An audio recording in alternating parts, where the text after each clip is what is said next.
go to you first on this. Those statistics are devastating. And I wonder, as someone who used to run a state, what you make of the filing of Chapter 9? You have to do this. The problem is that this is really complicated. The analog in private sector is you're now going to have what we would call in the private sector debtor in possession financing, which means that you can bring order to the city's finances immediately or fairly quickly.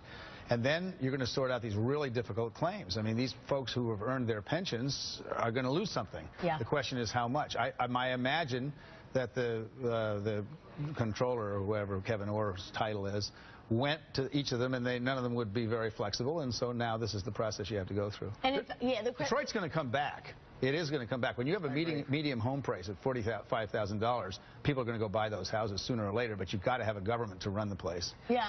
But that point about having a government is, I think, part of, I mean, we can talk about the micro story of Detroit, but it seems to me that Detroit, as always, is standing in for all kinds of things about America. Right. And in the case of Detroit, the reason that the tax base becomes so small is because of a loss of population, right? So folks move out, they're not there to pay the taxes on the homes, and the kind of deterioration is what you see in the numbers you suggested.